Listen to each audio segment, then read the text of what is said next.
Hi hello ನಮಸ್ತೆ. ನೀವು ನೋಡ್ತಾ ಇದ್ದೀರಾ ಗೋಕುಲ ಬ್ಲಾಗ್ಸ್ ಇನ್ ಕನ್ನಡ. ನಾನು ಪಲ್ಲವಿ.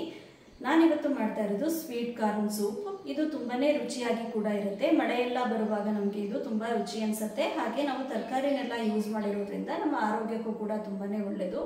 ಹಾಗೆ ಮಕ್ಕಳೆಲ್ಲ ಕೂಡ ಇದನ್ನ ಇಷ್ಟಪಟ್ಟು ಕುಡಿತಾರೆ. ಹೇಗೆ ಮಾಡೋದು ಅಂತ ನೋಡ್ಕೊಂಡು ಬರೋಣ. ಮೊದಲಿಗೆ ನಾನಿಲ್ಲಿ ಒಂದು ಬಾಣಲೆಗೆ 1 ರಿಂದ 2 ಸ್ಪೂನಷ್ಟು ಎಣ್ಣೆನ ಹಾಕ್ಕೊಳ್ತಾ ಇದ್ದೀನಿ.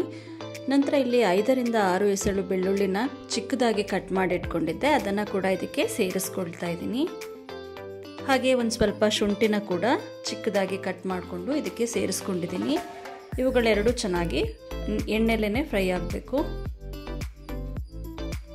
ಇದರ ಹಸಿ ಸ್ಮೆಲ್ ಹೋಗೋವರೆಗೂ ಇದನ್ನು ಫ್ರೈ ಮಾಡ್ಕೊಳ್ತಾ ಇದ್ದೀನಿ. ನಂತರ ನಾನಿಲ್ಲಿ 1 ಕಪ್ಪಷ್ಟು ಬೀನ್ಸನ್ನು ಚಿಕ್ಕದಾಗಿ ಕಟ್ ಮಾಡಿಕೊಂಡು ಇದಕ್ಕೆ ಸೇರಿಸ್ಕೊಂಡಿದ್ದೀನಿ. ಹಾಗೆ ಚಿಕ್ಕದಾಗಿ ಹೆಚ್ಕೊಂಡಂತಹ 1 ಕಪ್ ಕ್ಯಾರೆಟನ್ನು ಕೂಡ ಇದಕ್ಕೆ ಸೇರಿಸ್ಕೊಂಡಿದ್ದೀನಿ.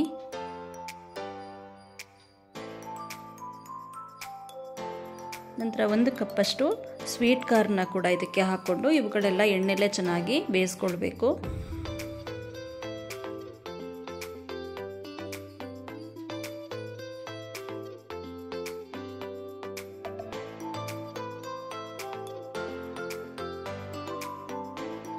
ಇದು ಬೇಯೋ ಅಷ್ಟರಲ್ಲಿ ನಾನಿಲ್ಲಿ 1 ಕಪ್ಪಷ್ಟು ಸ್ವೀಟ್ ಕಾರ್ನ್ನ ನೀರು ಹಾಕ್ಕೊಂಡು ಚೆನ್ನಾಗಿ ರುಬ್ಕೊಳ್ತಾ ಇದ್ದೀನಿ.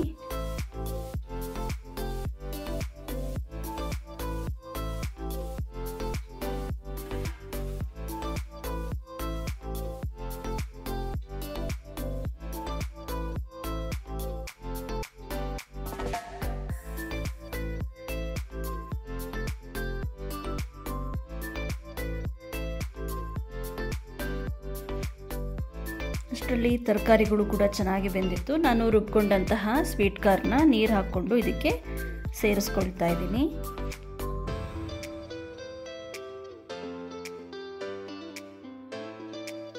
ಇದು ಕುದಿಸಿದ ನಂತರ ತಿಕ್ಕಾಗ್ತಾ ಬರುತ್ತೆ.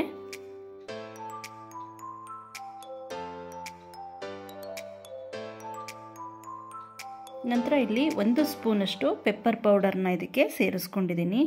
ಹಾಗೆ ರುಚಿಗೆ ತಕ್ಕಷ್ಟು ಉಪ್ಪನ್ನು ಕೂಡ ಇದಕ್ಕೆ ಹಾಕ್ಕೊಂಡಿದ್ದೀನಿ. 1 ಸ್ಪೂನಷ್ಟು ಕಾರ್ನ್ಫ್ಲೋರ್ನ ಸ್ವಲ್ಪ ನೀರನ್ನ ಹಾಕಿ ಸೇರಿಸ್ಕೊಂಡು ಇದಕ್ಕೆ ಹಾಕ್ಕೊಳ್ತಾ ಇದ್ದೀನಿ.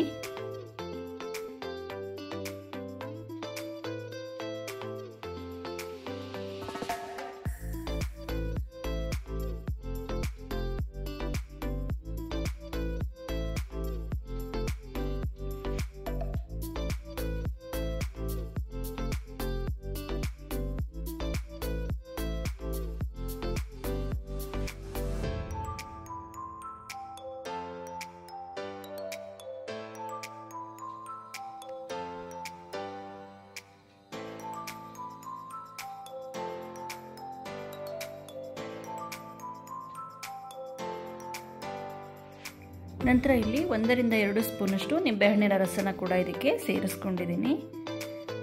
ಹಾಗೆ ಇದನ್ನು ಚೆನ್ನಾಗಿ ಕುದಿಸ್ಕೊಳ್ಬೇಕು. ಈಗ ಸ್ವೀಟ್ ಕಾರ್ನ್ ಸೂಪ್ ರೆಡಿಯಾಗಿದೆ.